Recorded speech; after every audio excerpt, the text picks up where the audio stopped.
Bom dia, bom dia, bom dia. Já estamos ao vivo aqui em mais um Climbercast.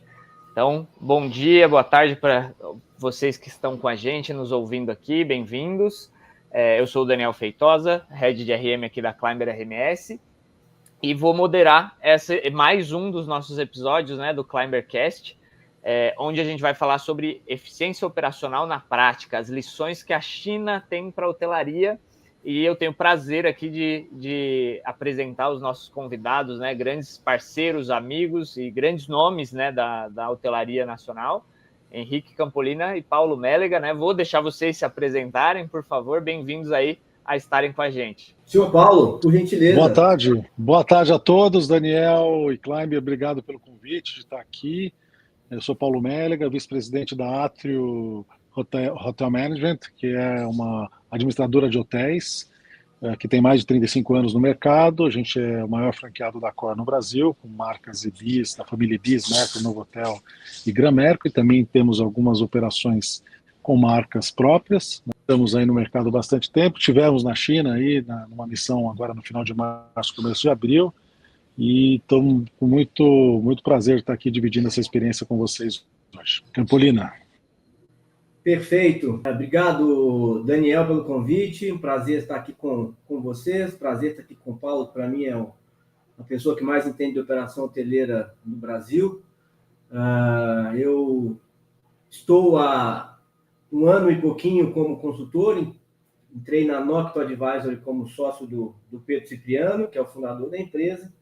E a gente vem desenvolvendo uma série de projetos no Brasil, uma série de trabalhos, estudos e consultorias espalhadas por todo o país. A minha trajetória é uma trajetória que vem da operação hoteleira, passando por áreas de distribuição, passando por áreas de revenue management, passando por áreas de loyalty, customer experience, desenvolvimento e outros, né? Eu tive aí uma carreira muito grande na Accor ao longo dos últimos 20 e poucos anos, mas agora uma outra parte. Boa, bem-vindos aí, obrigado por estarem conosco. Eu entendo que, né, a agenda de vocês é muito concorrida, então vocês tirarem um tempo aí para estar com a gente, trazer um conteúdo legal para quem nos ouve. Também agradeço quem está com a gente aí assistindo, né, e ouvindo, e também vai poder ouvir e assistir depois, porque esse conteúdo vai ficar gravado. Então agradeço aí a todos que estão com a gente. E também, né, recomendo muito que quem está com a gente aproveite para fazer perguntas aí no chat do YouTube. A gente vai ver as perguntas aqui, vou direcionar as perguntas para os nossos convidados, então fiquem à vontade, né? Acho que é uma satisfação enorme poder falar com pessoas com tanta experiência na hotelaria. E, né, o que nos une aqui, né, como objetivo central é realmente essa missão que vocês tiveram, né, indo para a China junto com outros hoteleiros. Acho que essa foi uma coisa bastante entre inovação e desafios, né? Queria entender, né, para a gente começar aqui a conversa, de onde que surgiu essa ideia, como que foi o planejamento, o que vocês tinham de expectativa de encontrar lá e como que foi, né, o planejamento e a ida à prática, né? Conta um pouquinho aí pra gente. Posso ir antes, Campolina? Porque, na verdade, essa missão China ela começou a ser pensada ano passado, né? Na verdade, a Atrio, hoje a Atrio é uma administradora de hotéis de 79 hotéis, quase 80 hotéis e 13 mil quartos, mas ela tem também outras 2 empresas, uma delas é Xstay, outra é Livale de multipropriedade, de gestão de plataformas de STR, e que é uma empresa muito voltada à tecnologia e inovação.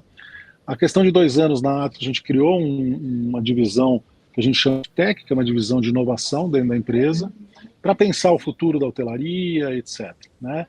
E internamente eu, Beto Caputo, Gabriel Gali, que é o CEO da Xstay, a gente vinha discutindo muito sobre inovação, como aplicar essa inovação dentro da nossa área. A gente buscou conhecimento em vários centros, né? Então eu tive no Web Summit de Lisboa, a gente teve em eventos nos Estados Unidos, e a gente viu então muita coisa acontecendo nesses centros, mas existia uma provocação interna de que não bastava só ver, vamos dizer assim, beber a água do Ocidente, né, na Europa, nos Estados Unidos, mas que a gente pudesse também ir atrás de outras fontes de informação e outras referências de inovação, no caso na Ásia, no caso na China, né, que tem feito muita coisa nesse sentido. E aí a gente falou, mas para fazer uma missão dessa, como é que vai? Não dá para ir só a gente, 3, 4 pessoas, tem que trazer um grupo, porque o grupo também acaba se fortalecendo como troca de experiência durante a viagem. E o Gabriel Fumagalli, que é o CEO da Extend, na verdade foi quem encabeçou esse projeto, né? Esse projeto que a gente passava praticamente 10 dias na China, em Xangai. Tivemos um apoio muito importante da Noxa, na figura aí do Campolina, do Pedro Cipriano, que nos apoiaram e conseguiram trazer uma série de pessoas do setor para participar. No final das contas, a gente teve 31 participantes. Tivemos até que fechar as inscrições, né, para essa missão na China por excesso de pessoas interessadas, o que mostrava que a gente estava certo, né, que a gente tinha, na verdade, muita gente que queria ver o que estava acontecendo do outro lado do mundo em relação a tecnologia e inovação.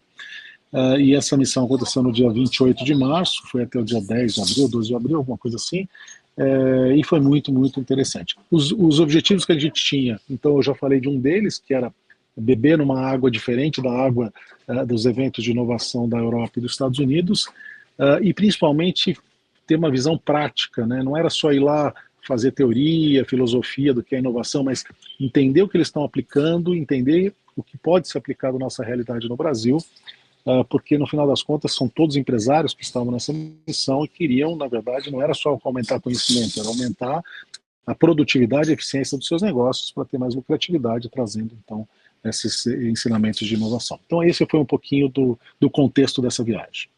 Pois é, nesse contexto, quando o Paulo, o Gabriel e o Beto nos procuraram para apoiá-los aí nessa iniciativa, a gente não pensou duas vezes.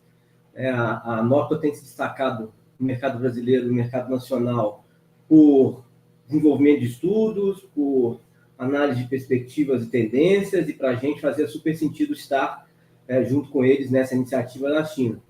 A China, que já é um país que passa por um contexto de benchmark bastante grande e elevado em outras áreas, principalmente nas áreas industriais, para a gente, como serviços, também foi uma oportunidade gigantesca de acompanhar e de ver o que eles estavam fazendo lá e tentar trazer isso para o contexto nosso aqui do Brasil e da América do Sul. Boa, não, muito interessante. Só para dar uma grandeza, Daniel, desculpa. Claro, Paulo, vai lá. Desculpa, Daniel, só para dar um contexto foram então 31 pessoas, né? Foram 113 hotéis que estavam representados nessa missão, através dos representantes dessas redes, além de consultorias como a Noctua, quase 18 mil quartos, um faturamento dessas empresas que estavam lá de quase 4 bilhões de reais. Empresas basicamente nacionais que estiveram lá, né? Não, as multinacionais acabam tendo as suas fontes de inspiração de inovação através das suas matrizes e outros lugares, mas foi uma missão muito mais nacional. Eu estou falando isso porque eu sei que muita gente que escuta aqui também são empresas também nacionais que estão também buscando as suas soluções para inovação. Legal, Paulo. Um ótimo insight, ótimo ponto. E eu acho que também tem uma viagem como essa, tem uma estrutura onde vocês já planejam, né, visitar. Vocês foram nos principais eventos lá que são relacionados ao turismo e hotelaria, visitaram diferentes perfis de hotéis, né? Acho que vocês têm uns cases interessantes que eu já vi ali algumas informações que vocês compartilharam, mas de um modo geral, as visitas que vocês fizeram lá foram mais em quais pontos vocês tinham o objetivo de ver e de entender mais tanto a cultura como a prática, né, na China? Eventos, hotelaria, quais os segmentos que vocês puderam aproveitar lá? Bom, vai, Campolina, fala você um pouco na frente. Olá. O programa foi um programa extremamente intenso e extenso pelo ponto de vista do aprendizado. A gente concentrou as atividades em Xangai. Xangai talvez seja a cidade mais cosmopolita da China hoje. E em Xangai a gente teve a oportunidade de visitar 2 feiras. Essas feiras poderiam ser equivalentes à Equipotel do Brasil.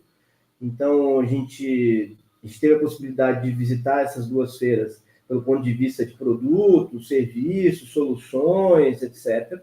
E, paralelo a isso, a gente também teve uma série de visitas a hotéis que a gente considerava como benchmark, por exemplo, o hotel da Alibaba, que é um hotel 100% high-tech em relação a máquinas, processos, etc.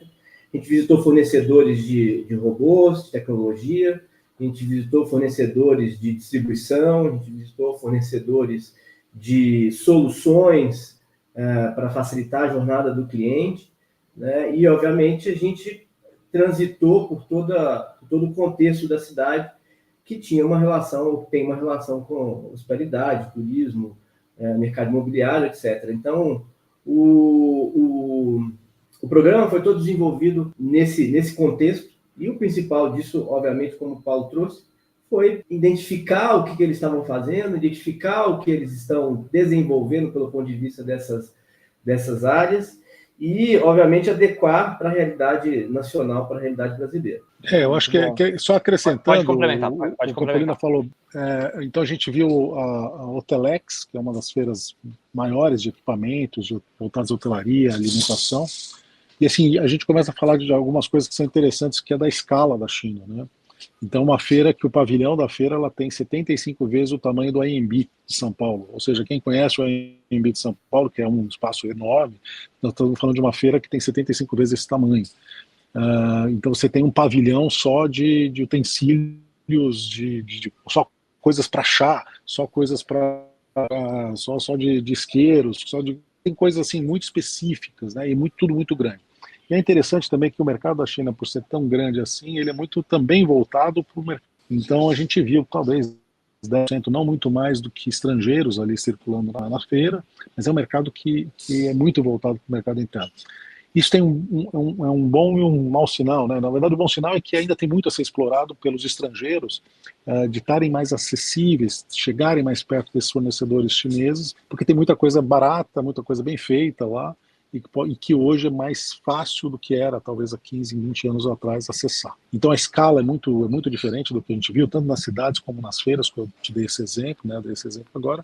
E como o Campolina bem falou, a gente não ficou só restrito às feiras, a gente foi fazer aplicações práticas, né? Então, visitas a Shiji, por exemplo, que é uma empresa que vende PMS, que é um concorrente da Oracle, né? A gente fica sempre preso, né, de que a gente só acha PMS, né, na hotelaria só está ligado aos Estados Unidos, à Europa. Não, existem outras soluções, né? Lógico que tem que tropicalizar, lógico que precisa adaptar algumas realidades nacionais, mas existe, um primeiro aprendizado que a gente teve é que existe vida fora de Estados Unidos e Europa. Estava achando aqui onde tirar o mudo, mas não, sensacional, acho que isso é muito interessante e me fez pensar um ponto aqui, porque eu acho que tem uma barreira linguística, né, de cultura que eu acho que é mais do que a distância, né, de localização, mas quão preparado é o mercado chinês para, por exemplo, ouvir as dores, né, do mercado brasileiro e ter essa aproximação? O que vocês sentiram assim dessa oportunidade, né, dessa missão como uma oportunidade de estreitar relacionamentos, né? Conversando ali nos bastidores com o Campolina, ele já falou, olha, é uma viagem para se fazer, né, uma vez por ano, enfim, mas é uma coisa que provavelmente vai se repetir. Como que vocês veem disso algo que gere mais negócios, né? Eu vejo assim, Daniel, eu vejo que a China está muito mais aberta do que jamais esteve para fazer negócio com o resto do mundo. Eles são uma economia tida como comunista, né, uma política de Estado meio comunista, mas a parte econômica eles são os maiores capitalistas talvez do mundo hoje. Então eles querem fazer negócio, eles não têm frescura, eles são muito pragmáticos, muito assim focados em fazer negócio e ter resultado. Então eles estão muito mais abertos do que jamais estiveram. E isso possibilita com que a gente chegue e tenha, principalmente nas empresas um pouco maiores e mais estruturadas, elas estão muito mais abertas a ouvir as nossas necessidades, nossas dores, para se adaptar. Se você for um fornecedor pequeno ou médio chinês, esse cara ainda está surgindo para o mercado chinês e ele está muito mais focado no mercado interno, porque tem muita oportunidade para ele, do que se adaptar. Então, a gente teve tanto uma empresa como a Shiji, que é uma empresa hoje já global, que colocou todo o board, o CEO, para nos receber e fazer uma apresentação totalmente estruturada e pensando nas nossas realidades, e ao mesmo tempo a gente teve em feiras em que a gente chegava para um PMS mais incipiente, que estava começando lá, e falava assim, não, mas eu tenho uma adaptação no Brasil. Eu falei, não, no Brasil não estou focado no Brasil. Então, tem as duas realidades, né? E a gente tem que, então, entender qual é a realidade, qual é a necessidade que a gente vai ter para se atender. Mas uma coisa que eu acho que é importante ser falado sobre um aprendizado que a gente teve nessa viagem é que inovação na China não é uma coisa assim de um cara teve uma grande ideia, uma empresa teve uma grande ideia e é uma coisa oportunística. Não é, eles criaram realmente um ecossistema de inovação que tem governo, tem as empresas, tem a universidade, tem as necessidades dos próprios indivíduos, e a partir de um ecossistema você começa a ter um movimento de inovação que é um movimento contínuo. Eles são muito, e essa é uma coisa bem feitas, a longo prazo. Falhou aqui meu áudio ou vocês me ouviram? Falhou um pouquinho no final. Então, a cultura chinesa é de fazer tudo muito bem feito e focado no médio e longo prazo. Então, eles não têm tanta pressa, mas eles sabem o caminho que eles estão percorrendo e vão no passo a passo, e eles são muito consistentes, muito pragmáticos, muito determinados em fazer as coisas acontecerem. Então, assim, essa obstinação por fazer diferente, por inovar, por ousar, por não estar acostumado. E aí, quando eu falo de um ecossistema, eu vou dar um exemplo prático, tá, Daniel? Robô, né? A gente viu robôs nos hotéis que a gente se hospedou, a gente viu nas feiras, né? Robô que entrega coisa no apartamento, robô de limpeza, robôs como esses, né? E aí você fala, pô, mas isso é caro ainda, não tá tão avançado quanto até a gente imaginava. Mas, na verdade, existe uma política de Estado. Eu que estou chamando, tá? Não é assim que ele chama, quase um bolsa robô que tem lá, porque o governo subsidia as empresas a comprarem os robôs, porque eles querem que isso seja uma política de retroalimentação para que isso se desenvolva e seja cada vez mais competitivo, esses robôs, e cada vez mais presentes na sociedade, na indústria hoteleira, no caso. Então, isso é parte de um ecossistema, parte de uma estratégia, de uma política quase do Estado de fazer as coisas diferentes. Vou contribuir com o Paulo só em uma observação, que normalmente a gente acha que inovação tem a ver com tecnologia, tem a ver com sistema, tem a ver com hardware, software, etc. Mas quando a gente vai ver o conceito de inovação, a inovação é fazer alguma coisa bem, diminuir alguma dor sobre algo. E a inovação, antes de mais nada, passa por um processo cultural. E o que a gente mais viu na China não era carro voando, nem cama que subia, nem temas futuristas como esses. O que a gente mais viu foi um pensamento, um desenvolvimento e principalmente uma cultura aberta a realizar, né? Seja ela de governo, seja ela da sociedade, seja ela de organizações privadas. Então, o grande diferencial da China é que a China realmente está muito aberta. Estar aberta significa estar testando, estar aberta significa usar, estar aberta significa trazer aquilo para o dia a dia. Se funciona bem ou mal, eles estão avaliando, mas o que eles propõem é realmente utilizar de todos os vieses de uma execução bem feita e tentar trazer e tentar fazer com que aquilo seja o mais adequado possível em qualquer que seja a área. Antigamente a gente tinha uma visão de uma China caótica, antigamente a gente tinha uma visão de uma China falsificando matéria-primas e materiais, isso e aquilo, mas basicamente eles aprenderam a fazer aquilo tudo muito bem. Quando a gente vai para as feiras, por exemplo, a gente vê temas extremamente positivos em relação à matéria-prima. Vamos focar no caso de hotel, louça de banheiro. As louças de banheiro da China são iguais ou superiores às da Europa, às da América do Norte, às da América do Sul. Então, quer dizer, eles têm desenvolvido produtos muito bons.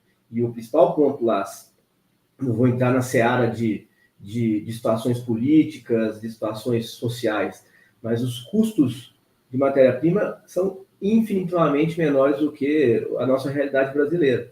A gente vai para situações de produtos que custam até 10 vezes mais baratos do que no Brasil. Vou dar um exemplo. Uma fechadura no Brasil, quanto custa? Uma fechadura no Brasil custa $250, $300. Lá uma fechadura de apartamento custa $40, $30, $50, dependendo do que você vai negociar. Então, quer dizer, tem um ponto aqui super importante que, como os produtos são mais baratos, obviamente que se você traz isso para o Brasil, você tem um processo de importação, você tem um processo de legalização daquele material, que vai passar por órgãos aí, Metro, Anvisa, dependendo do caso, etc.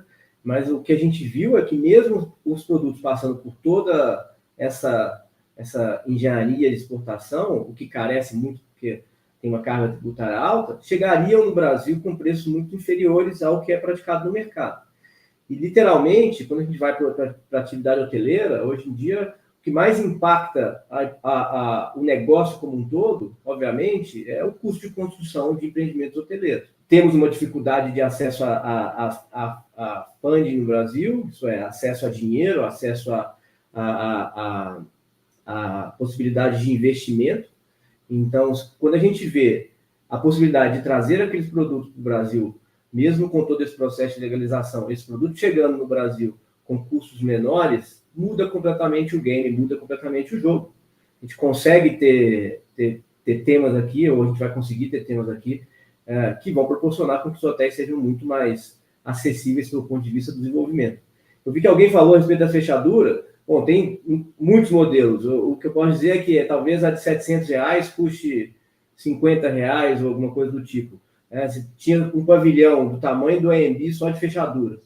Então, a gente viu muitas coisas, muitas possibilidades de mudar o jogo da construção, do FF&E e da operação hoteleira a partir do momento que você consegue viabilizar hotéis com um custo mais barato, um investimento menor. Muito bom, eu acho pessoal, que esse ponto do Campolina, diga Daniel, estou atravessando aqui um pouquinho, mas não, vai lá, para completar pode. Essa parte que o Campolina trouxe, eu acho que é uma parte muito importante, porque quando a gente está falando aqui, vai falar sobre a operação do hotel, né?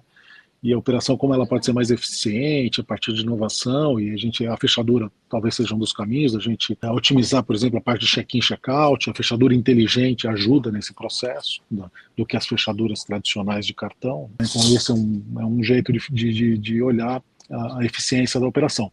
Só que a operação, muitas vezes, ela fica estrangulada, né? Eu sou da área de operações, por um custo de construção, de desenvolvimento de um hotel que foi muito acima do que era o razoável. Então, se você faz um hotel muito caro, não necessariamente a operação, o mercado vai conseguir cobrar preços que justifiquem ou que rentabilizem aquele investimento tão alto que foi feito no hotel. Então, a gente tem uma realidade no Brasil já há alguns anos em que o custo de construção, o custo de montagem de um negócio hoteleiro subiu, terreno, construção, etc. E a operação ficou, em alguns momentos, estrangulada por precificação que, em alguns momentos, por crises econômicas, ficou mais restritas, etc. E aí você fica exprimido entre a operação e o custo e o volume de investimento feito.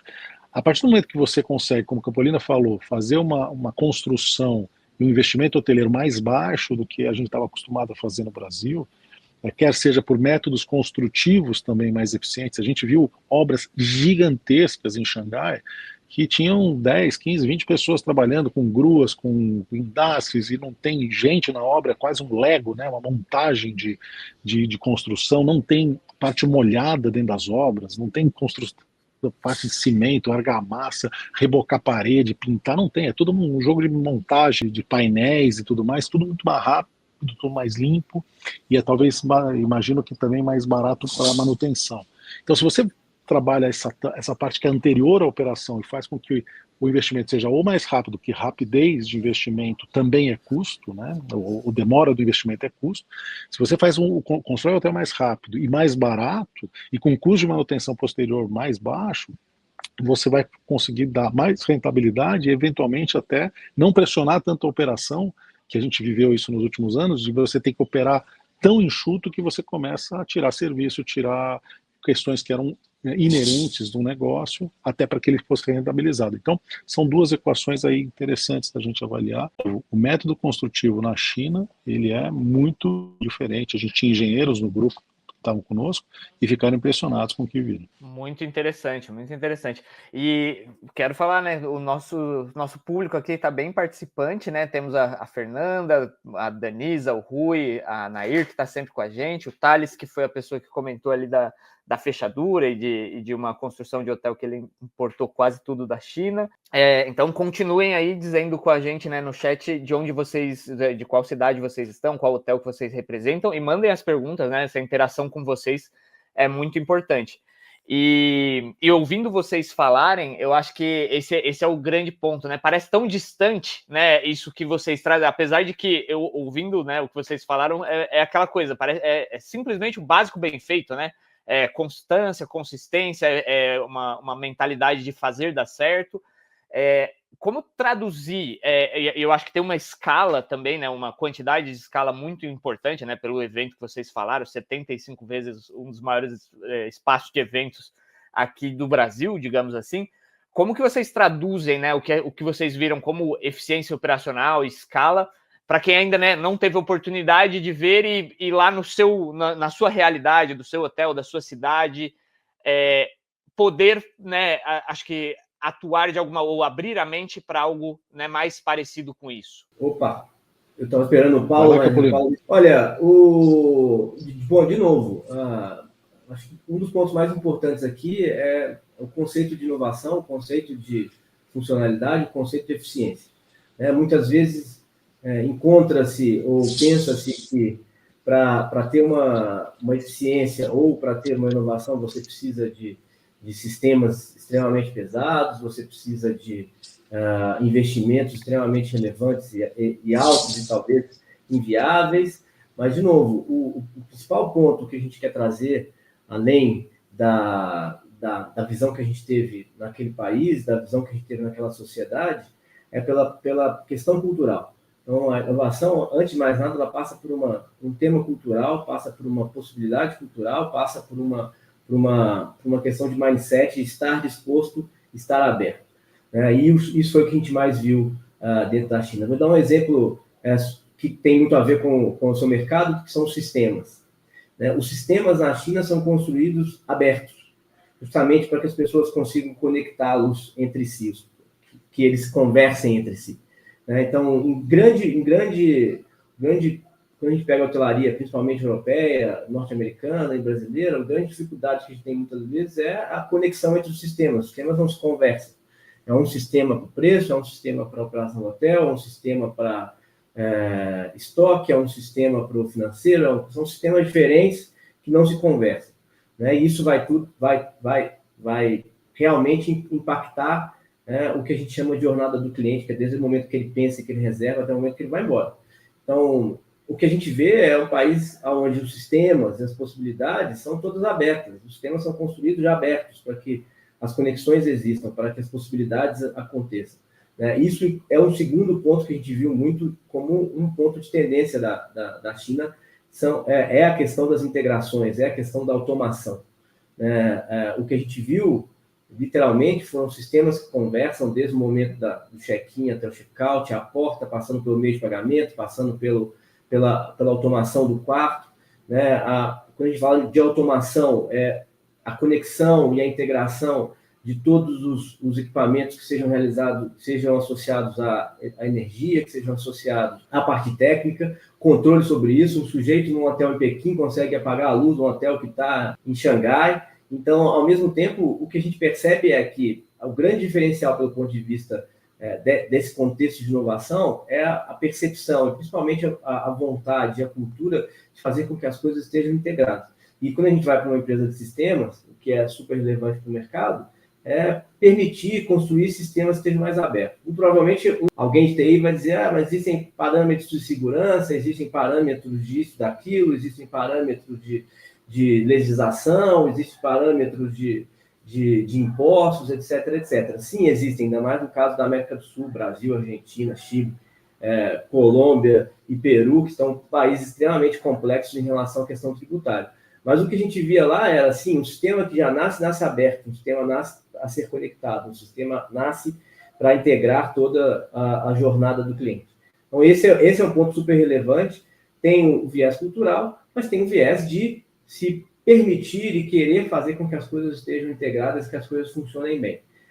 Concorda, Paulo? Concordo, e vou só acrescentar alguns pontos, Campolina. Eu acho assim, pensando na prática, né, de quem está no Brasil e olha para a China, né, você tem algumas questões. O que o Campolina falou de integração de sistemas, mas a integração também de políticas de Estado. Eu vou dar um exemplo. A gente visitou o hotel Flyzoo, né, que é o hotel da Alibaba, perto de Xangai.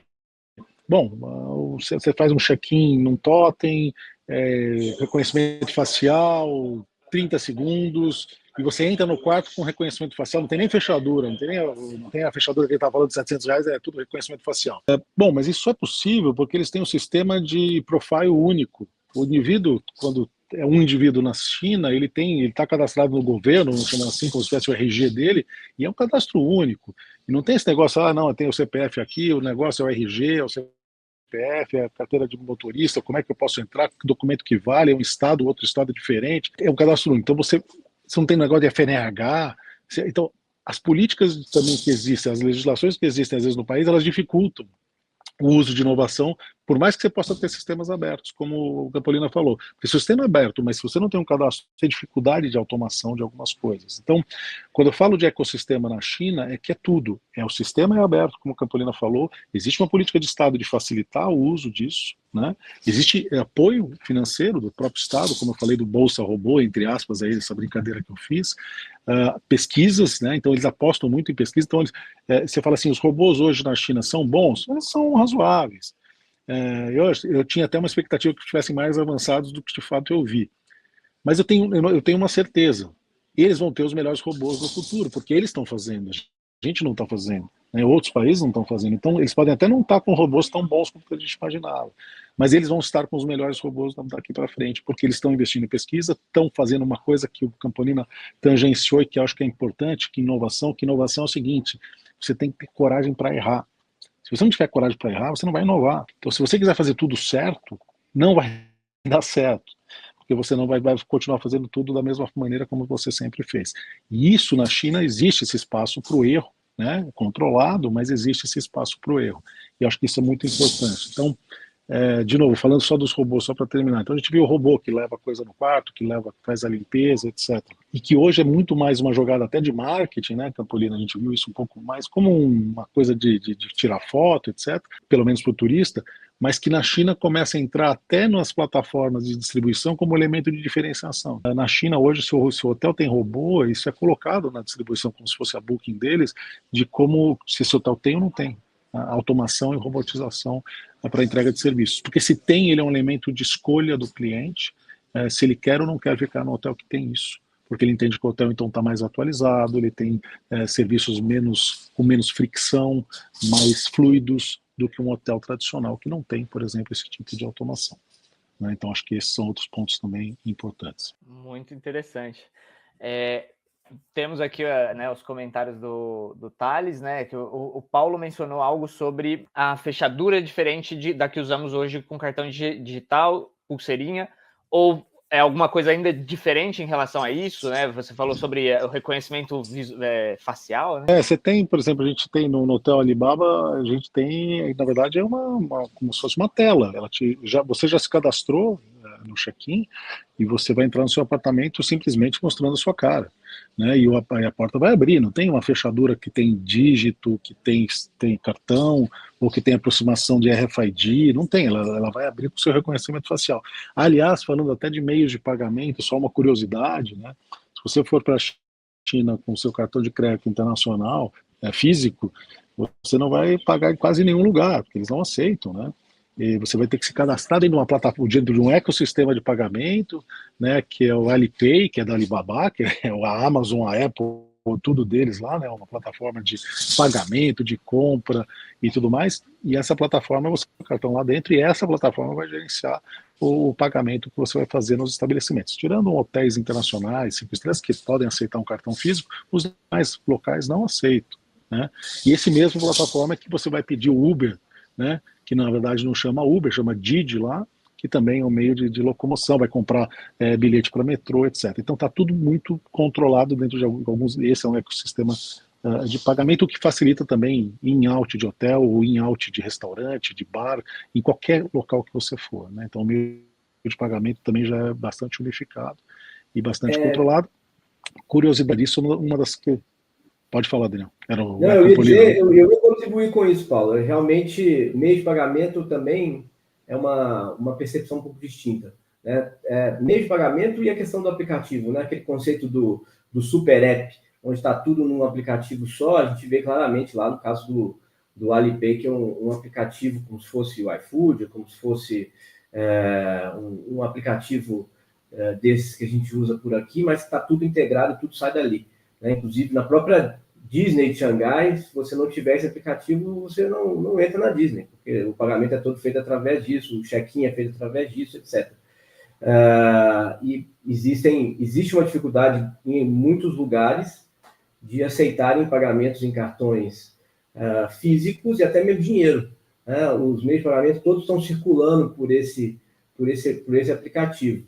O que a gente já começa a ver lá, em alguns casos, é o pagamento com a digital e com os olhos, né, com a córnea, com o reconhecimento não sei como é que chama isso, mas essa evolução em relação aos meios de pagamento já é extremamente frequente, extremamente usado. Realmente o cartão de crédito Visa, Mastercard, as bandeiras que a gente usa aqui, não é que ele acabe, mas ele é cadastrado dentro dessas ferramentas e ele serve ali, pelo menos para os turistas estrangeiros, ele serve ali como o processador das transações financeiras. Agora, o chinês em específico, ele não tem cartão de crédito, ele usa esse próprio aplicativo como uma conta bancária e como meio de pagamento. Muito interessante, muito interessante. Temos uma pergunta aqui da Fernanda. Antes de fazer essa pergunta, só comentar, né, para quem está nos assistindo aqui, deixa o seu like com a gente para a gente poder ver, né, que esse conteúdo é interessante para vocês e avisar também quem nos segue que a gente está nessa live, que está sendo interessante. E a Fernanda pergunta aqui, por um lado temos automação, essa é uma boa pergunta, né, que muitos fazem, temos automação em vários setores e a utilização de robôs para serviços, para tudo praticamente. Por outro lado, tem a falta de suporte humano e, consequentemente, a insatisfação do cliente. Como que vocês vivenciaram isso e qual que é a solução que vocês veem para isso? Vou me arriscar, a pergunta é muito boa. É assim, como é que eu vejo, já estou me adiantando um pouquinho, como é que a gente vê o futuro da hotelaria, né? O futuro da hotelaria nas áreas de operações é com menos gente nas operações, fazendo principalmente trabalhos repetitivos, de funções transacionais, que não são funções que agregam valor na experiência do cliente. E aí, o que é uma função transacional? Quando você vai para um hotel, você não vai para fazer check-in, check-out, você vai para se hospedar. Quando você vai no restaurante, você não vai para pagar a conta, você vai para jantar.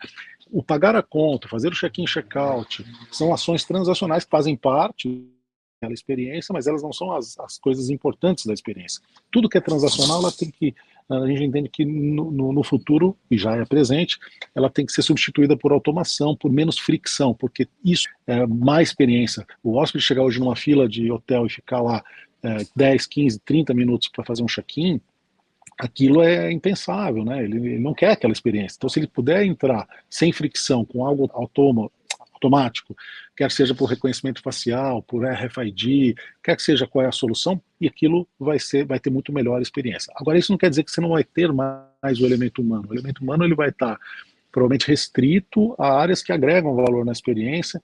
Então, eu digo assim, se você tinha 10, 12 recepcionistas num grupo, né, de recepção de um hotel para os 3 turnos, no futuro talvez você tenha 3 ou 4, mas em vez de eles ganharem 2.000 e poucos reais cada um, como ganham hoje, e ficam lá digitando itens dentro de um computador e que não agrega experiência nem para o cliente e nem para o próprio profissional, que não quer mais fazer isso. Eu digo que o recepcionista é o novo assessorista, né, de elevador, que ficava lá apertando o botão para subir e descer, uma coisa impensável para os mais antigos aqui que conviveram com isso. Mas em vez de você ter 10, 12 recepcionistas fazendo isso, você vai ter 3 ou 4 concierges, que vão ganhar, em vez de 2, vão ganhar 4, 5 mil reais, mas eles vão ser muito mais preparados para trabalhar a experiência do cliente, do ponto de vista de acolhimento, do que ele vai fazer na cidade, de solução de problemas e tudo mais.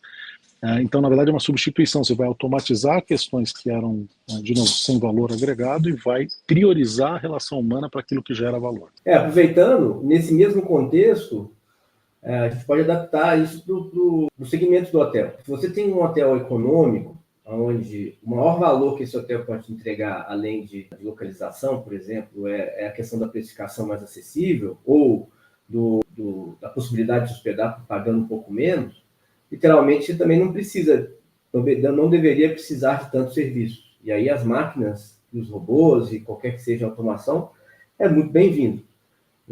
Agora, se você vai para um hotel de luxo, onde literalmente você paga mais e você tem um uso maior da estrutura, dos serviços, etc., você provavelmente vai ter menos automação de processos e vão ter mais pessoas para te atender. Então, o ponto mais importante aqui, além de tudo que o Paulo disse sobre a questão cultural, pessoas, etc., é também entender qual é o segmento.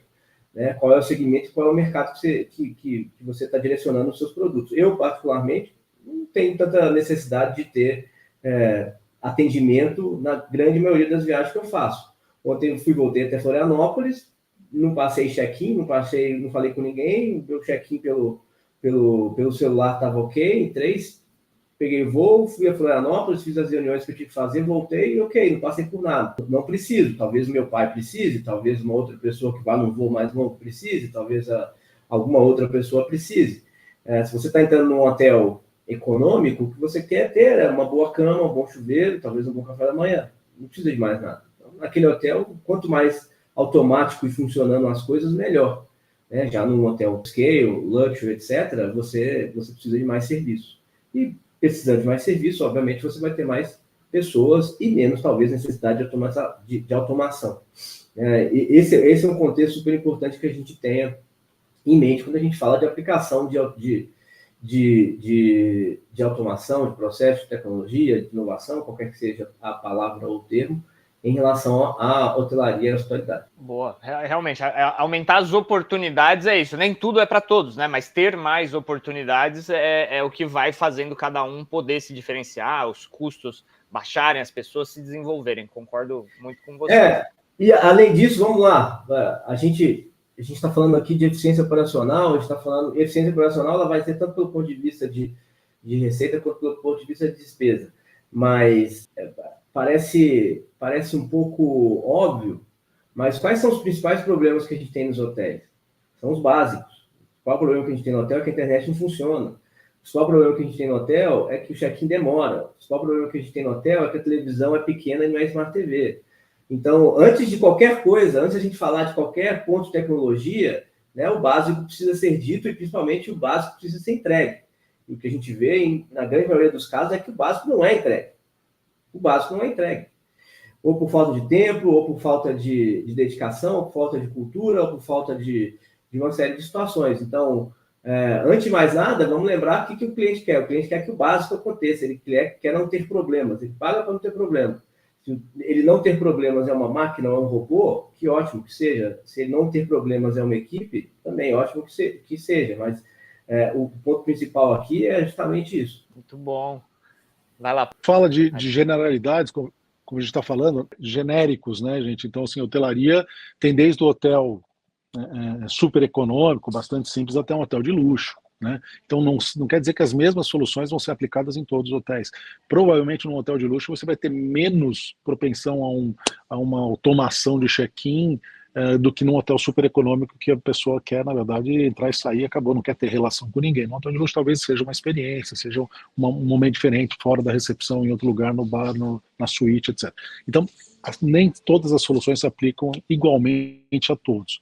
Mas acho que como movimento de indústria, a gente vai estar falando sempre de menos gente nas operações, até porque, pessoal, a gente não vai ter gente querendo trabalhar com as atividades repetitivas que a gente tem hoje. A gente já sofre com isso. A Atrio tem 3 mil funcionários, tem mais de 50% de turnover anual, e às vezes você não perde, às vezes só por questão de salário, etc. Você perde por propósito de trabalho. A pessoa não quer fazer aquilo, né? Principalmente na área de recepção, você tem hoje uma dificuldade muito grande de retenção, às vezes por propósito. A pessoa não vê valor naquilo, ficar 8 horas em pé, ou agora pode até ficar meio sentado, digitando o item de um sistema que às vezes não funciona, que é lento, que tem uma série de outros problemas, né? Então, e só aproveitando também um pouquinho, eu sei que a gente está começando a se aproximar aí dos últimos 15 minutos, né, Daniel?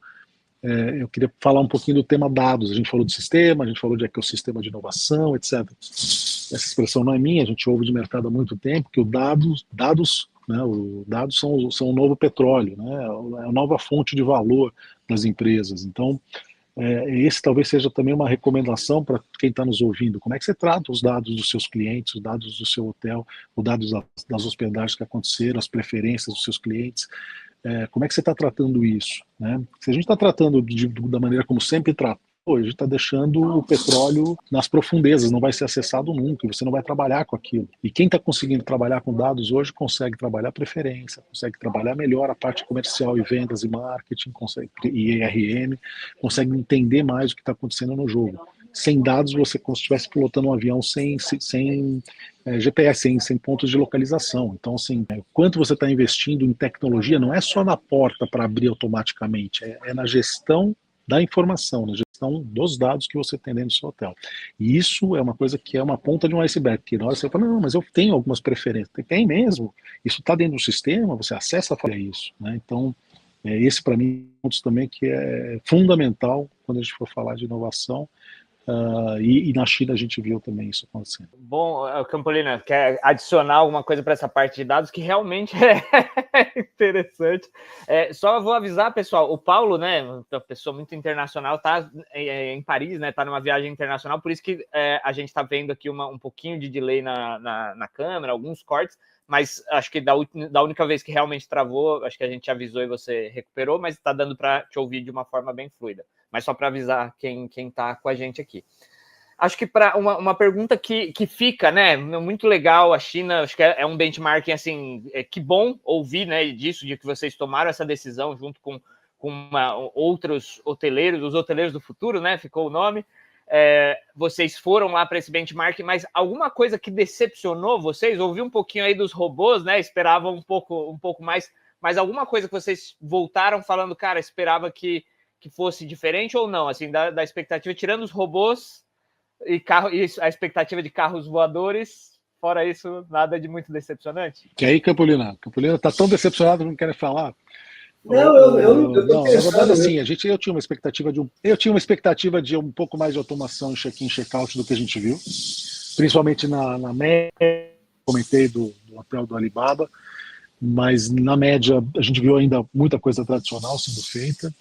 Na área de alimentos e bebidas também a gente viu nas feiras alguns equipamentos, sistemas, né, de autosserviço, de algumas coisas, mas não tanto quanto eu imaginava, já aplicado em alguns hotéis e restaurantes. Então essa para mim foi um pouco de decepção, mas eles estão no caminho. Então é uma decepção, na verdade, de uma fotografia e não do filme, né? O filme eles estão caminhando bem.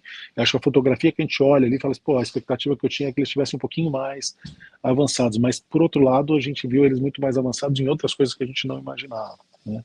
Como a gente já comentou aqui. E por último, uma das coisas que, assim, não é uma decepção, mas é uma constatação, tá?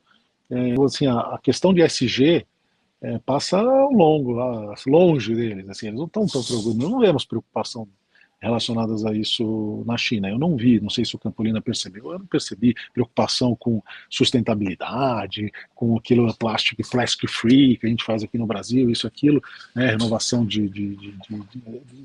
da questão de fontes renováveis, tem essa preocupação como uma política de Estado. A gente fica, talvez não seja a prioridade deles nesse momento, eles estão saindo de um país depois de 30, 40 anos que tinha gente que passava fome, para hoje terem centros, né, urbanos e com pujança econômica. Talvez isso vai entrar em algum momento na agenda deles, mas ainda não. Eu não tenho nenhuma decepção em relação a esse tema que você está dizendo, Paulo. Eu acho que uma das iniciativas interessantes que eles têm lá é a questão dos automóveis, motos, etc. A gente só viu o automóvel elétrico, não viu quase nada a combustão. Então, e, aliás, fala-se que só na China existem 70 fábricas de automóveis. Então, tem muita coisa lá que você não tem a menor ideia que marca seja, que marca que é, quem está desenvolvendo aquilo. Você vê muita coisa que não tem por esse lado de cá. Nos últimos 2 anos é a terceira vez que eu vou até a Ásia. Eu fiquei algum tempo no Japão, voltei agora à China, e antes eu havia passado um tempo na Tailândia,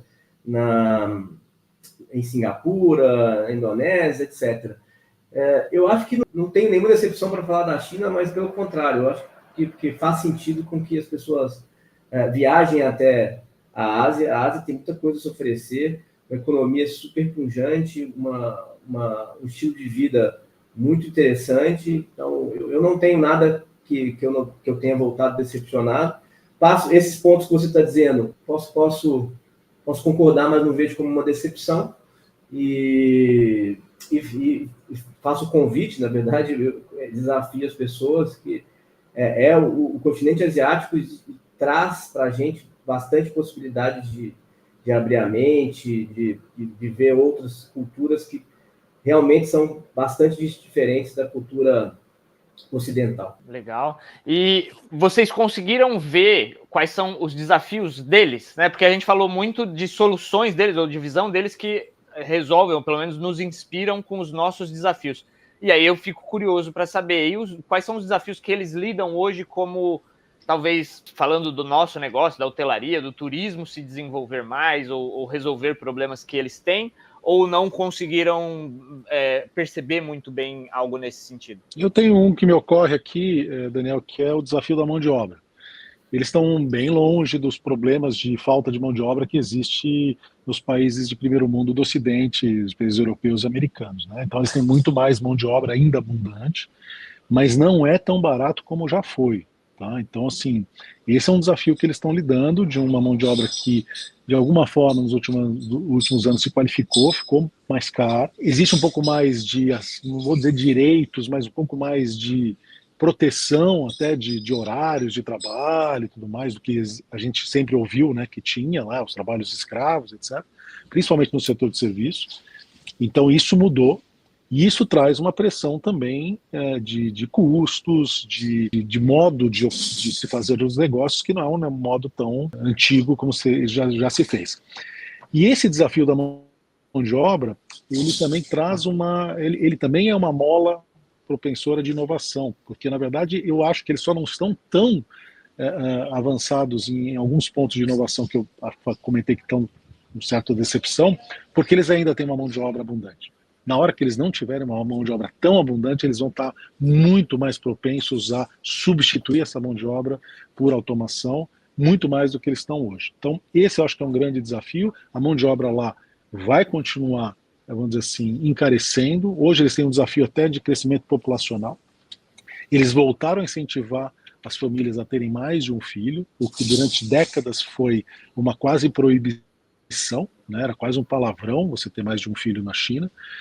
E hoje eles voltaram a incentivar porque percebem que houve já um declínio, uma estabilização, né, declínio do crescimento e que começa a faltar mão de obra um pouco mais barata do que sempre foi uma das válvulas propulsoras da economia. Então esse é um desafio que eles convivem. Concordo, número, gênero e grau. Boa, excelente ponto, Paulo. Acho que esse é um desafio mundial, né? Mas é interessante ver que na China isso é uma preocupação latente. E para que, né, agora a gente já realmente, faltando 5 minutos aí para o nosso fechamento, espero que quem esteja nos assistindo, nos ouvindo e vá nos acompanhar esteja gostando, deixe suas perguntas, né? Acione aí os nossos contatos, o Paulo, o Henrique e a nós aqui na Climber para a gente poder discutir mais sobre esse assunto. Mas queria ouvir de vocês, né, Paulo, Henrique, últimas palavras, recomendações finais aí para quem está nos ouvindo ou vai nos ouvir, que, né, possa ter como sair daqui pensando em algo que pode ser feito, né? O que vocês deixariam aí de recado para o nosso público? Eu, na semana retrasada ou passada, não sei, eu estava em Maceió participando do evento junto com o Vinícius da Hotelier News, a gente falou para o mercado de lá.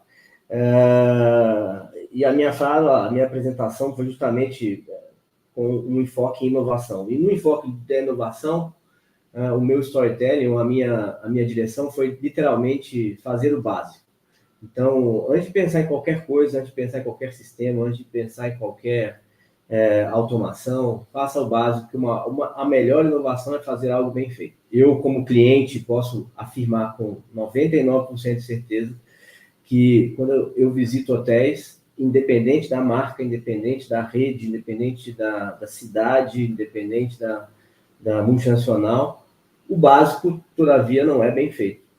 Em muitos casos, a gente tem problemas de internet até hoje, em muitos casos, a gente tem problemas de atendimento até hoje, em muitos casos, a gente tem problemas de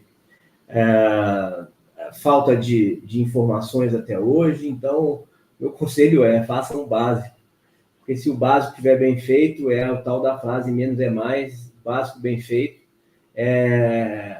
e será a principal porta de inovação do seu empreendimento ou do seu negócio. De novo, vou repetir, dependente da rede da cidade, seja em São Paulo, no Rio, Nova York, em Paris ou qualquer lugar, a gente ainda continua vendo o básico não feito.